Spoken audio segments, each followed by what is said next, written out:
Nobody really talks about Amazon any longer. But if you look at the monthly chart, it's up almost 100%. Now, it did have a setup on the weekly chart where price was in this huge uptrend.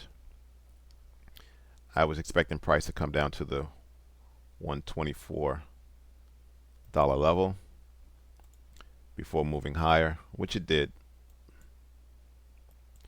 What you can see is you have a little bit of buyers based on that extended range green candle, right? On decent volume. So depending on how I would have drawn my zone, it would have gotten hit. And how I should have really drawn it is, let's show you this. You have a drop in price, two basing candles, and then a rally out. So this is a drop base rally. So I typically draw my zones like that. And it would have still missed once, twice, three times. So, this is still a valid level, but I'm not in love with it because to the left you have a whole lot of trading, which shows that there was equilibrium between buyers and sellers. Nevertheless, price now has moved higher and is on the verge of breaching this other resistance support zone at 140. But before we get into where price is heading next, let's look at this article. It is coming from the Motley Fool. Is Amazon a buy? Really, is Amazon a buy after almost 100% increase in price? Let's check it out. Although Amazon shares crushed the NASDAQ lately, rising 64% so far this year, they're still 26% below their all-time high from more than 2 years ago. The current price to sales ratio of 2.6 is also a substantial discount to the average valuation of the past 5 years. So on a valuation standpoint, it's still cheap. Now let's get into some of the fundamentals as to why it's still a buy. Investors should immediately be drawn to owning Amazon because it has a wide economic moat that protects it from the constant threat of competition. The company's online marketplace, which accounts for nearly 40% of all e-commerce sales in the US, benefits from network effects. And I would say that my wife makes up maybe 10% of that 40%. Now you have AWS. It's allowed Amazon to play in different arenas.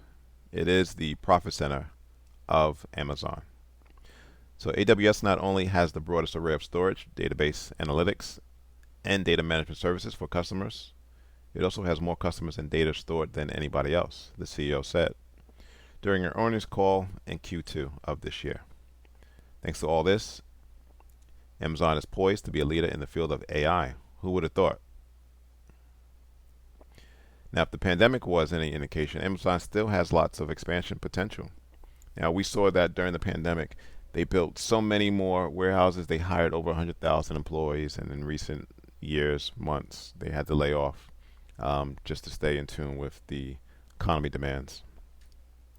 Even before the health crisis, growth was superb, and the end markets it operates in are benefiting from powerful secular trends that should propel the business thanks to soaring demand from customers. For Amazon, the biggest threat is that the company is forced to be broken up. Now, is that really a threat, or is it an opportunity? Sum of the parts is greater than the whole. But this could be a win for existing shareholders as they'll now be able to have a direct ownership stake in various segments. Consequently, this could unlock greater shareholder value. All right, so just getting back to the charts, I do want to revisit the monthly chart. And this is what I was referring to.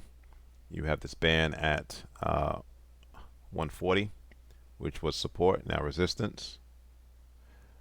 You do have some more headwinds up above at the 150 level based on these buying wicks.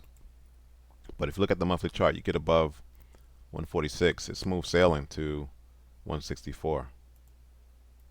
Let's go back down to the weekly chart. Yeah, so this is the headwind right here. But if you look to the left, this was a level of interest in terms of sellers. Came back. So there may not be any more unfilled sell orders at this level. You can see if you go to the right, potentially there is, because as it price came up, sold off again.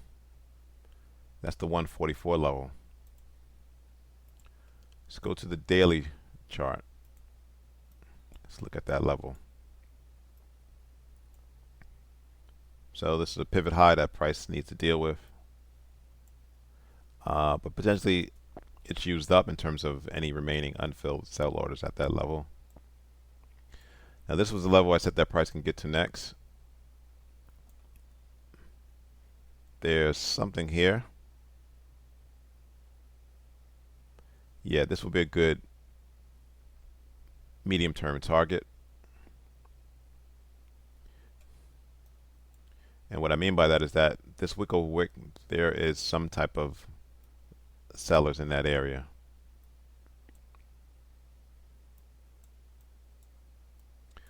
But first things first. Ideally what we want to see is a close below, above the 144 level. Let's take this off.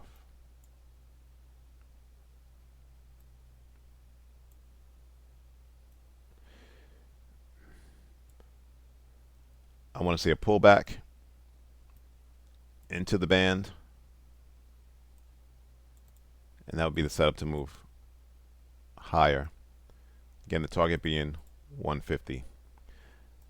Thanks for watching. Subscribe. Please like the video.